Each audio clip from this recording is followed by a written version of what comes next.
আজকে বসি মিলনায়তনে আমাদের সম্মেলন হওয়ার কথা ছিল, কিন্তু সেখানে হতে দেবে না। কারণটা কি? জিসকা লাঠি উসকা ভয়েস, জিসকা কাঁটা উসকা হুকুমত। তাদের শক্তি আছে, আমাদেরকে করতে দেয় নাই। আজকে কাউকে মিছিল করতে দেয় না, মিটিং করতে দেয় না। খাস করে ইসলামকে বন্ধ করার ষড়যন্ত্র পরিপূর্ণভাবে পোক্ত করে ফেলছে। এর কারণটা কি? ওরা বারবার কেন বলতেছে আপনার পাকিস্তান যান?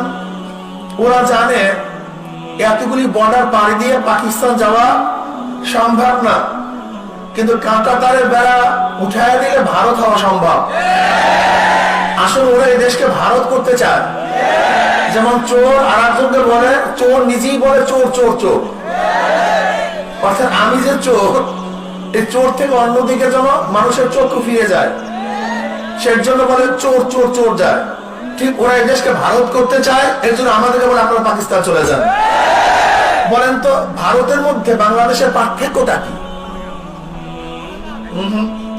সংবিধানে, ভারতের সংবিধানের মধ্যে 4টা মূলনীতি: সমাজতন্ত্রবাদ, জাতীয়তাবাদ, গণতন্ত্রবাদ, ধর্মনিরপেক্ষবাদ। আমাদের 72 সংবিধানেও একই মূলনীতি। ওদের অপসংস্কৃতি, আমাদের দেশেও অপসংস্কৃতি। ওরা ইসলামকে পছন্দ করে না, আমাদের দেশে কিছু মানুষ ইসলামকে পছন্দ করে না। তাহলে পার্থক্যটা কোথায়? পার্থক্য ইসলাম। ওদের দেশ ইসলামিক নয়, আমাদের দেশ ইসলামিক। এখন যদি ইসলামিক শব্দটা তুলে দেওয়া যায়, তাহলে ভারতের মধ্যে আমাদের পার্থক্য থাকবে না।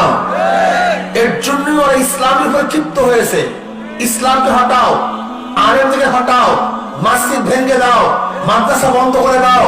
আজকে ইসলামের মৌলবাদী বলে উৎখাত করার চক্রান্ত করো। কিন্তু আমিও সরকারকে বলতে চাই, আপনি যত ইসলামিক মৌলবাদী উৎখাত করার চেষ্টা করতে করেন না কেন, ইসলামিক মৌলবাদ উৎখাত করা সম্ভব না, বরং আপনি নিজে উৎখাত হয়ে যাবেন।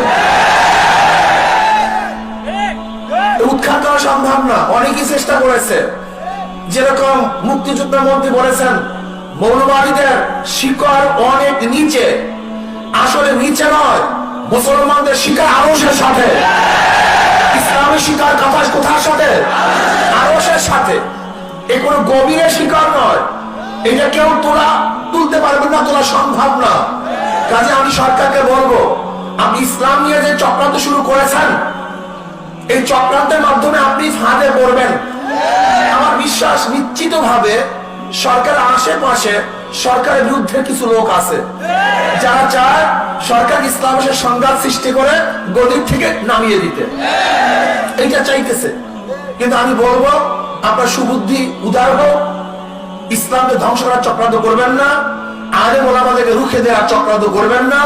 আজকে মাহফিল বন্ধ যে ষড়যন্ত্র করতেছেন, এই ষড়যন্ত্র বন্ধ করুন। এদেশে মাহফিলের অনুমতি দিয়ে দেন। ওলামায়ে কেরামের রাজনীতি করার অনুমতি আছে, ওলামায়ে কেরাম বুক ফুলিয়ে হাঁটার অধিকার আছে। বরং ওলামায়ে কেরাম যতদিন থাকবে এই দেশ থাকবে, ওলামায়ে কেরাম থাকবে না, দেশও থাকবে না।